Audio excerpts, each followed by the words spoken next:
इस कहानी के लेखक है संजय कामले। शायद खेल शुरू हो चुका है। सुनैना की बात सुनकर दबी आवाज में विवेक ने कहा, अब बिना वक्त गवाए हमारे पास जितनी भी मोमबत्तियां हैं वो सब जलाते हैं। ठीक है, जो कहा है उसमें से एक बात याद रखना, हमें कोई गलती नहीं करनी, क्योंकि हमारी एक गलती हमें मौत के मुंह में ले जाने के लिए काफी है। सचिन की बातें सुनकर विवेक ने टॉर्च शुरू की और सुनैना के साथ नीचे वाले फ्लोर पर चलने लगा। तो सचिन और अतुल दबे पैरों से सीढ़ियां चढ़ते हुए बिना आवाज किए दूसरे फ्लोर की मंजिल पर चलने लगे। सभी बहुत ही सावधानी से काम कर रहे थे। निचले फ्लोर पर सुनैना पूरी सावधानी से कमरे के भीतर का जायजा लेती और दरवाजा खोलकर कमरे के अंदर मोमबत्ती जलाकर उसे वहां रख देती।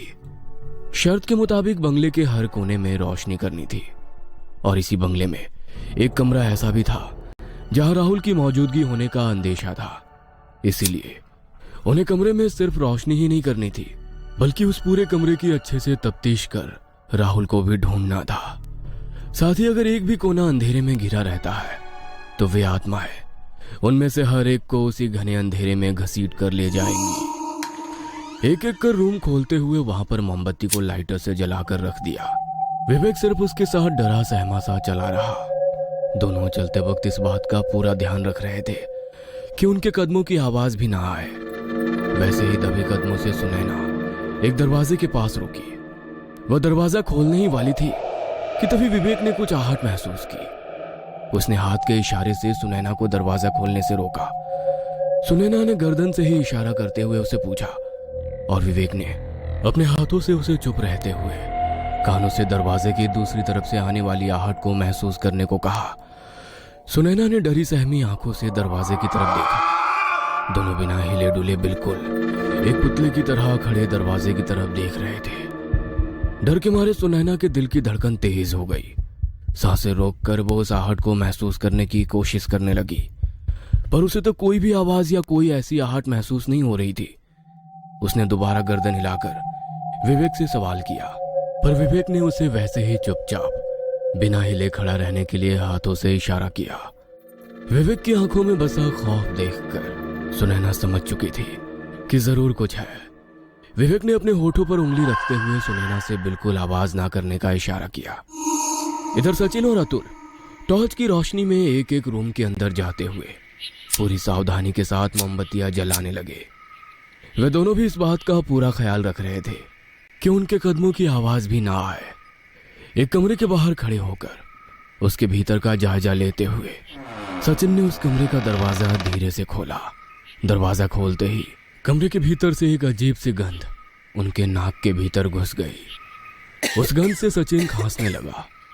अगले ही पल उसने अपने पॉकेट से रुमाल निकाला और अपना मुंह ढक लिया ताकि खांसने की आवाज ना आए।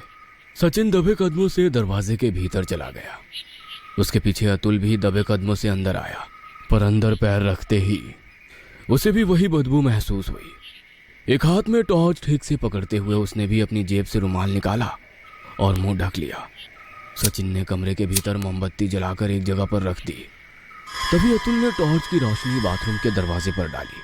अतुल का इशारा समझ के हाँ में सर हिलाते हुए सचिन बाथरूम की तरफ चलने लगा। दोनों की धड़कनें काफी तेज हो चुकी थी। सचिन बाथरूम के दरवाजे के बाहर थोड़ा नजदीक खड़ा हुआ। दरवाजा खोलने से पहले भीतर कुछ आहट महसूस होती है या नहीं, इसका जायजा लेने लगा। पीछे खड़ा अतुल भी अपनी सांसें रोककर सब कुछ देख रहा था। शांत, बिल्कुल शांत, इतना सन्नाटा कि हल्की से हल्की आवाज भी वह बिल्कुल साफ सुन सकते थे। अंदर से किसी भी तरह की कोई आवाज नहीं आ रही थी। मतलब साफ था कि अंदर कोई नहीं है या किसी भी तरह की कोई बुरी शक्ति अंदर मौजूद नहीं है। सचिन ने एक बार अतुल की ओर देखा। अतुल ने भी उसकी ओर देखते हुए हाँ में गर्दन हिलाई। वह अतुल का इशारा समझ गया। उसने भी हाँ में गर्दन हिलाई और दरवाजे की कुंडी को हाथ लगाया ही था कि तभी एक बेहद डरावनी आवाज सचिन ने बिल्कुल साफ साफ सुनी। बाथरूम के उस दरवाजे पर तेज धार वाली नुकीली चीज से हल्के हल्के खरोचने की आवाज, वह धीमी सी आवाज सुनकर सचिन ने अतुल की ओर देखकर कानों की तरफ इशारा करते हुए आवाज के बारे में इशारा से ही पूछा। अतुल ने भी हाँ में गर्दन हिलाई मतलब दोनों को वो आवाज सुनाई दे रही थी।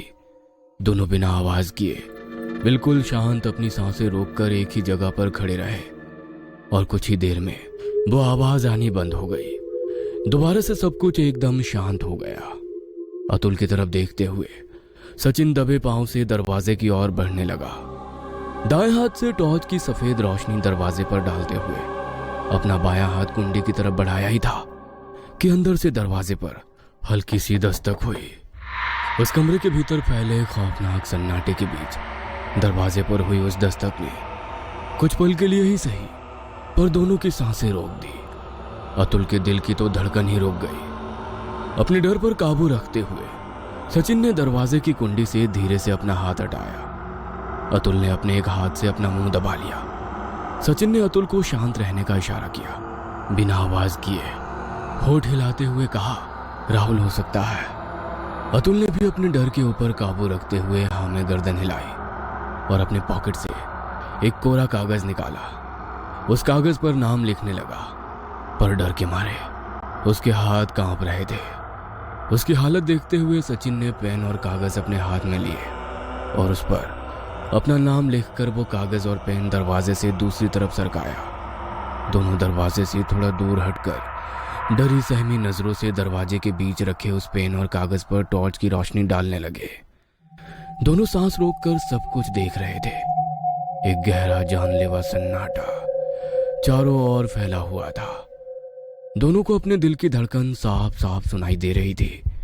उनकी नजरें दरवाजे पर गड़ी हुई थी कि तभी अंदर से दोबारा दरवाजे पर दस्तक हुई। वह दस्तक सुनकर अतुल की रूह कांप गई। उसका थर थर कांपता शरीर डरी सहमी नजर उसके दिल में छुपे डर जाहिर कर रही थी। सचिन ने इशारे से ही उसे अपने ऊपर काबू रखने के लिए कहा। दरवाजे के नीचे रखे हुए उस पेन से बंधे धागे का एक सिरा सचिन के हाथ में था, जिससे सचिन उस पेन को धीरे धीरे बाहर की ओर खींचने लगा।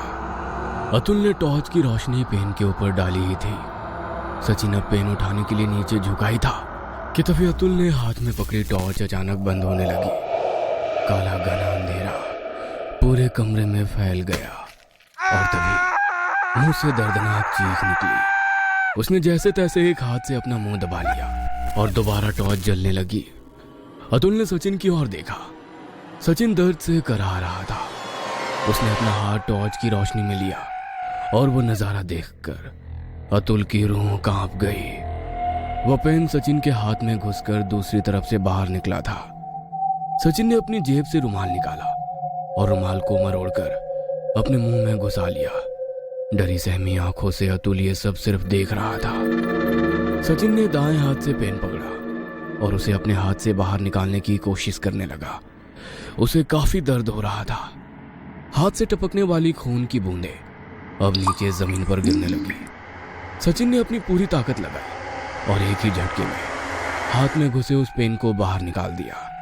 पेन बाहर निकलते ही जैसे लाल गाढ़े खून की धारा ही हाथ से निकलने लगी। उसने अपने मुंह से रुमाल निकाला और अतुल के हाथ में देकर जख्म पर बांधने का इशारा किया। टॉर्च की सफेद रोशनी में सचिन के हाथ से निकलने वाला खून बड़ा ही खौफनाक लग रहा था। जैसे तैसे अतुल ने कांपते हुए सचिन के हाथ को रुमाल से बांधा और फिर एक बार बाथरूम के अंदर से एक बार जोरदार दस्तक हुई। सचिन ने उसे इशारे से ही चुप रहने के लिए कहा। अपने एक हाथ से मुंह दबाते हुए अतुल ने भी हाँ में गर्दन हिलाई। सचिन ने उसे पीछे हटने का इशारा किया और अतुल भी एक एक कदम पीछे की ओर चलने लगा। दोनों बाहर निकलने वाले दरवाजे के पास खड़े होकर उस बाथरूम के दरवाजे पर टॉर्च की रोशनी डालने लगे। नीचे जमीन पर काफी खून फैला था। दोबारा से उन्हें वही दस्तक सुनाई दी। मतलब साफ था कोई दरवाजे के उस पार है। अतुल ने अपनी दबी आवाज में सचिन से कहा, सचिन, ये काफी डरावना है, हमें यहाँ से निकल जाना चाहिए। उसकी आवाज में डर था, खौफ था, एक अजीब सी दहशत थी। पर उसका हौसला बढ़ाते हुए सचिन ने दबी हुई आवाज में कहा, हम सब यहाँ खुशी से या मस्ती करने के लिए नहीं आए हैं। हमारा दोस्त राहुल लापता हो चुका है और हमें उसकी तलाश करनी होगी। उसे ढूंढे बगैर तो नहीं जाऊंगा, लेकिन अगर तुम्हें जाना है तो तुम जा सकते हो। हम में से कोई तुम्हें कुछ नहीं कहेगा। डरा सहमा अतुल दरवाजे की ओर देखने लगा। उसके कंधे पर हाथ रखते हुए दोबारा सचिन ने कहा, मैं दिल से कह रहा हूं, अगर तुम्हें सच में डर लग रहा है तो तुम जा सकते हो। हम सब संभाल लेंगे और कोई तुम्हें जिम्मेदार नहीं ठहराएगा या डरपोक नहीं कहेगा, क्योंकि डर तो मुझे भी तुमसे ज्यादा लग रहा है। सचिन की बातें सुनकर अतुल के दिल में बसा डर कम हो गया। अब यहाँ से एक साथ ही बाहर निकलेंगे। अतुल का आत्मविश्वास देखकर सचिन को अच्छा लगा। अब तक बाथरूम के दरवाजे के भीतर से आने वाली दस्तक रुक चुकी थी। सचिन टॉर्च आगे करते हुए दरवाजे की तरफ चलने लगा। उसके पीछे अतुल भी एक एक कदम बढ़ाने लगा। दरवाजे के पास पहुंचते ही दोबारा से अंदर से आने वाली आहट को महसूस करने की कोशिश की, पर अब कोई भी आवाज, कोई भी आहट महसूस नहीं हो रही थी। सचिन ने अपना हाथ दरवाजे की ओर बढ़ाया ही था कि अतुल ने उसे रोका। अतुल ने अपना हाथ दरवाजे की कुंडी पर रख दिया और धीरे से कुंडी सरकाई। कुंडी सरकाने की वो आवाज उस वीरान सन्नाटे में कुछ ज्यादा ही तेज आ रही थी। दोनों की सांसें थम चुकी थी। अतुल ने धीरे से दरवाजा अंदर की ओर खोला और सचिन ने टॉर्च की रोशनी अंदर डाली। बड़ा ही आलीशान बाथरूम था, पर अंदर कोई नहीं था। बस एक जगह आधी जली मोमबत्ती पड़ी थी।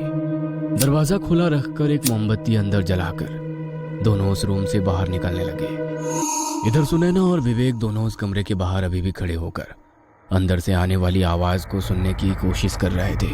विवेक, मुझे अंदर से किसी भी तरह की कोई आवाज सुनाई नहीं दे रही है। सुनैना, मैंने इस दरवाजे पर हुई दस्तक साफ साफ सुनी है, इसलिए इस कमरे को फिलहाल के लिए छोड़ देते हैं। कुछ देर बाद वापस आकर यहाँ पर मोमबत्ती जलाएंगे। सुनैना ने विवेक की बात मानते हुए दरवाजे के कुंडी के पास गया। अपना हाथ पीछे लिया ही था कि अंदर से सचमुच किसी ने जोर से दरवाजे पर दस्तक दी। दस्तक इतनी तेज आवाज हुई कि मानो कोई दरवाजा पीट पीट कर उसे तोड़ने की कोशिश कर रहा हो। सुनैना उस दरवाजे की तरफ दहशत भरी नजरों से देखते हुए एक झटके से 2-3 कदम पीछे हट गई। साथ ही विवेक भी उस दरवाजे से दूर चला गया। दस्तक दोनों ने साफ साफ सुनी थी। दोनों उस कमरे को छोड़कर दूसरे कमरे की ओर दबे कदमों से चलने लगे। दूसरा कमरा पास में ही था। सुनैना ने अपना मोबाइल पॉकेट पर लगे कैमरे से कनेक्ट किया। वह ठीक से काम कर रहा था। दोनों दबे कदमों से चलते हुए अगले कमरे के पास आ गए। एक अजीब सा सन्नाटा चारों तरफ फैला हुआ था। टॉर्च की रोशनी विवेक ने दरवाजे पर डाली। विवेक की ओर देखते हुए सुनैना दरवाजे के पास अपनी गर्दन ले गई। अपनी सांसें रोककर वो दरवाजे के दूसरी तरफ कोई आहट सुनाई देती है क्या, इसका जायजा लेने लगी, पर किसी भी तरह की कोई आवाज दूसरी तरफ से नहीं आ रही थी। सुनैना ने विवेक की तरफ देखते हुए गर्दन से ही इशारा किया और विवेक ने भी हाँ में जवाब दिया। सुनैना ने एक गहरी सांस ली और अपना हाथ दरवाजे की कुंडी की तरफ बढ़ाए। अपना दूसरा हाथ दरवाजे के ऊपर धीरे से रखते हुए कुंडी सरकाने लगी, पर कुंडी सरकाने की आवाज की वजह से वह काफी घबरा रही थी। जितनी आहिस्ता से हो सके वो कुंडी निकाल रही थी। उस आवाज की वजह से विवेक भी उसे इशारे से धीरे धीरे काम करने की सलाह दे रहा था। कुंडी निकल गई। सुनैना ने आहिस्ता से दरवाजा खोला, पर तभी अंदर से एक चमगादड़ जैसी चील उड़ते हुए विवेक के आंखों के पास से गई। विवेक का ध्यान हट गया। अपने हाथ में ली हुई टॉर्च की रोशनी चारों ओर घुमाते हुए उस पंछी को देखने लगा, पर वो चमगादड़ अंधेरे में कहीं गायब हो गया। थोड़ा गुस्से से बड़बड़ाते हुए उसने दोबारा टॉर्च की रोशनी सुनैना की तरफ डाली और दंग रह गया। सुनैना उस दरवाजे के पास नहीं थी और अजीब बात यह थी कि जिस दरवाजे को सुनैना ने खोला था वह दरवाजा बंद था। उसने टॉर्च की रोशनी चारों तरफ डालनी शुरू की, पर उसे सुनैना कहीं भी नजर नहीं आ। अंधेरे में हर कमरे के ऊपर टॉर्च की रोशनी डालते हुए वो डरी सहमी